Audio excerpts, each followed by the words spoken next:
Siguiendo con las pruebas de hipótesis que tienen que ver con muestras pequeñas, vamos a trabajar en esta ocasión con pruebas de hipótesis para diferencia de medias en unidades t.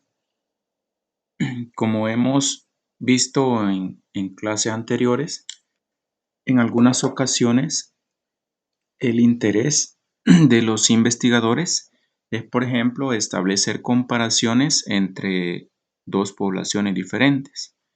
Entonces, estas poblaciones que son independientes, de las cuales se toma una muestra de cada una de ellas para obtener valores estadísticos como su media, como su desviación estándar, y a partir de estos dos datos, pues, proceder a efectuar comparaciones relacionadas con los parámetros, en este caso la media poblacional.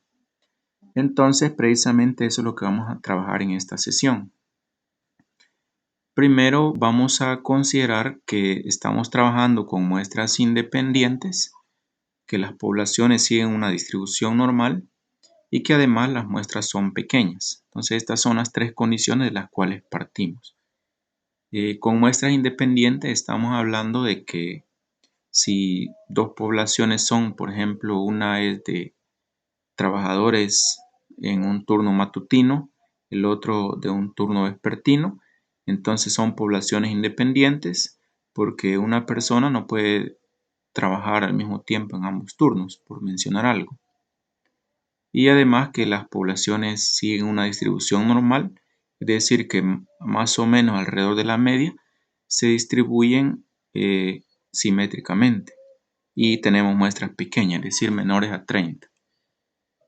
Bajo estas condiciones se pueden dar dos casos para prueba de hipótesis. El primero de ellos cuando no se conocen desviaciones estándares poblacionales, pero se puede asumir que estas son iguales. En el caso 2 no se conocen desviaciones estándares poblacionales y no se puede asumir que estas sean iguales. Entonces vamos a trabajar primero con el caso número 1, en donde no se conocen las desviaciones estándares poblacionales, pero se puede asumir que estas son iguales. Entonces, las fórmulas que vamos a utilizar para este tipo de pruebas son las siguientes. Primero, utilizaremos una fórmula para combinar las varianzas o las desviaciones estándares muestrales en base a que, como en este caso asumimos que son iguales, entonces podemos combinarlas para obtener solamente una de ellas, y la cual pues vamos a utilizar en la prueba de hipótesis. Entonces, esta combinación de varianzas o de desviaciones estándares se hace porque se puede asumir que las desviaciones estándares poblacionales son iguales. Entonces, combinamos por medio de esta fórmula, que de hecho también la hemos trabajado en una clase anterior. Luego, el error estándar para este tipo de prueba se calcula con esta fórmula, en la cual pues podemos observar la utilización dentro de ella de la varianza combinada. Entonces, por eso es necesario primero obtener esa combinación entre las dos varianzas por medio de esta fórmula, porque el resultado que ahí obtengamos lo vamos a utilizar en el cálculo del error estándar. Luego, en este caso, el estadístico de prueba es t, porque tenemos muestras pequeñas, desviaciones estándares poblacionales desconocidas, y los grados de libertad en este caso se calculan con esta fórmula. A diferencia de cuando tenemos solamente una muestra, en este caso por tener dos muestras, entonces en los grados de libertad vamos a sumar los dos tamaños muestrales y les vamos a restar 2. Y luego el estadístico t sigue siendo, bueno, en este caso es el que se obtiene mediante la diferencia x barra 1 menos x barra 2 dividido por el error estándar. Vamos entonces a la parte de los ejemplos. Vamos a trabajar un ejemplo, el cual dice que el gerente de un restaurante desea evaluar si el promedio del monto de las propinas que reciben los meseros del turno matutino es mayor al del turno vespertino, para lo cual se tomó una muestra de 5 meseros de cada uno de los turnos y se registró cuánto recibieron de propina diariamente durante cierto número de días. Se encontró que los meseros del turno matutino recibieron en promedio $632, con una desviación estándar de 41.2 dólares.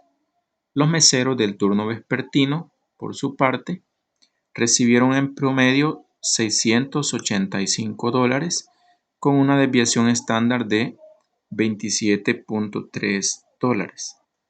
Entonces, si las propinas siguen una distribución normal y se sabe que las varianzas son iguales, entonces vamos a comprobar esta hipótesis con un nivel de significación de 0.1 o 0.10. Entonces, en la tabla resumimos los datos, tomando en cuenta las dos muestras, la muestra 1, que va a ser la del turno matutino, la muestra 2, que va a ser la de los trabajadores o meseros del turno vespertino. Entonces, en ambos casos, el tamaño de la muestra es 5, 632 de promedio para el turno matutino, con desviación estándar 41.2, en el turno vespertino 685 de media y 27.3 de desviación estándar. Entonces pasamos a plantear los pasos. Primero, establecer las hipótesis, en las cuales en la hipótesis nula siempre planteamos una igualdad entre las dos medias, pero en la alternativa vamos a plantear de acuerdo a lo que nos interesa. En este caso, el gerente quería saber si los meseros del turno matutino recibían un monto mayor en cuanto a propinas, es decir, que si la media del turno matutino era mayor que la del turno vespertino, o sea, la muestra 2. Entonces, de acuerdo a eso es que formulamos la hipótesis alternativa de esta manera. Nuestro nivel de significancia es de 0.1 o 0.10. El estadístico que vamos a utilizar es T, porque se trata de dos muestras pequeñas, en ambos casos 5, con desviación estándar poblacional desconocida. En base a esos datos, ahora vamos a formular una regla de decisión.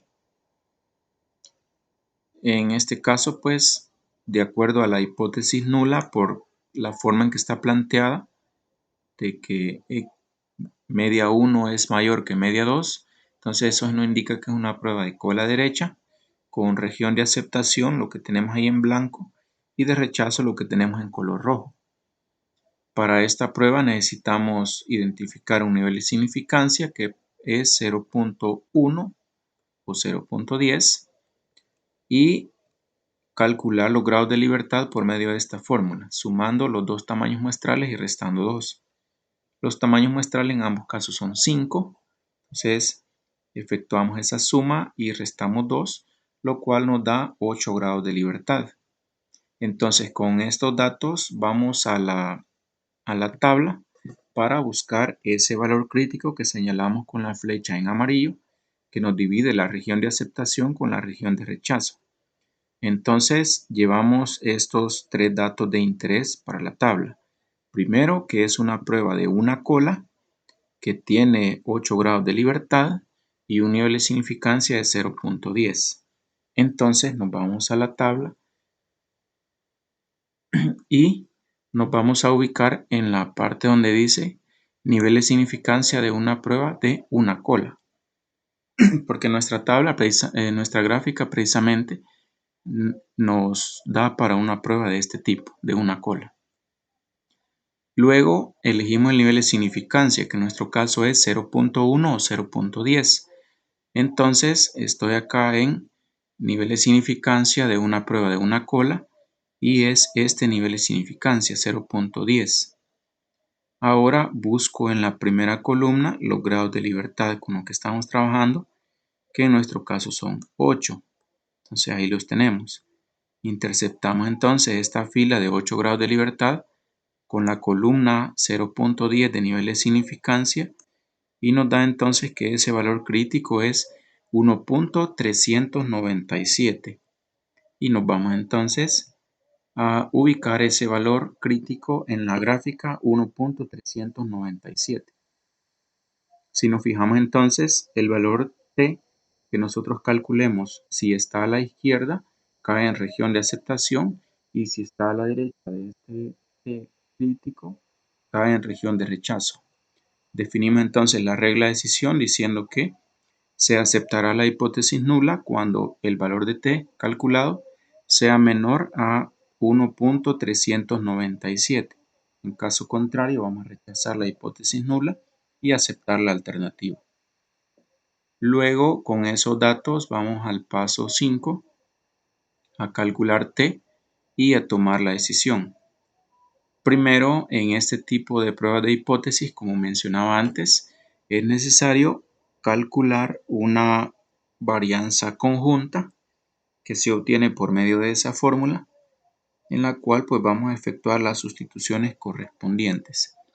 Con n sub 1, el tamaño de la muestra 1, que es 5, acá lo sustituimos. En este caso tenemos desviación estándar 1 elevada al cuadrado, o sea 41.2 al cuadrado. Si el problema me diera directamente la varianza, no tengo que elevarla al cuadrado, como ya hemos dicho en sesiones anteriores. Luego n sub 2, tamaño de la muestra 2, que también es 5, lo sustituimos. Su desviación estándar, que es 27.3, sustituimos y elevamos al cuadrado. De nuevo, si esta fuera varianza, no sería necesario elevar al cuadrado. En el denominador sumamos los tamaños de las dos muestras, 5 más 5, y restamos 2, según la fórmula.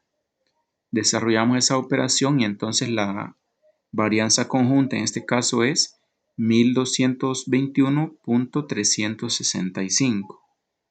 Entonces, con ese valor procedemos a calcular el error estándar, en este caso, que viene dado por esa fórmula, y vamos a hacer la sustitución correspondiente. En esta raíz cuadrada, en los dos numeradores que tenemos, utilizamos la varianza conjunta que ya hemos encontrado, es decir, el mismo valor, 1221.365. Entonces sustituimos colocando también sus respectivos tamaños muestrales, que en ambos casos es 5. Y luego, al desarrollar esa operación, obtenemos que el error estándar entonces es 22.1031, tomando una aproximación a 4 cifras decimales. Luego, con eso calculamos el estadístico t dado por esa fórmula, con la diferencia de las dos medias, media 1 menos media 2. Acá las tenemos, 632 menos 685, sustituimos, dividido por el error estándar, 22.1031. Entonces desarrollamos la operación, eso nos da menos 2.398, trabajado pues con 3 cifras decimales para hacer más fácil la comparación. Entonces verificamos, según la regla de decisión que tenemos, este menos 2.398. Nos vamos a la parte de la gráfica creada en el paso 4, menos 2.398. Y nos vamos a fijar que ese menos 2.38, por decir algo, lo podemos ubicar en esta zona, por mencionar algo. Y si nos fijamos, entonces cae en la región que está en blanco, o sea, en la región de aceptación, y por tanto nuestra decisión va a ser aceptar la hipótesis nula, que en nuestro caso significa aceptar que la media 1 es igual a la media 2, en otras palabras, que no hay ninguna diferencia entre los promedios del monto de las propinas recibidas en ambos turnos. En otras palabras, que estadísticamente las dos medias en relación a las propinas es igual para ambos turnos, ya sea matutino o vespertino. Entonces, esta es una prueba de hipótesis para una diferencia de medias cuando estamos asumiendo que sus desviaciones estándares poblacionales son iguales. Entonces, como vimos en el proceso, era necesario calcular grados de libertad en el paso 4 mediante una fórmula específica, y en este paso 5 obtener una varianza conjunta que la utilizamos en el cálculo del error estándar, y para posteriormente obtener el valor de t del estadístico, luego compararlo con el estadístico obtenido en el paso 4 y tomar una decisión.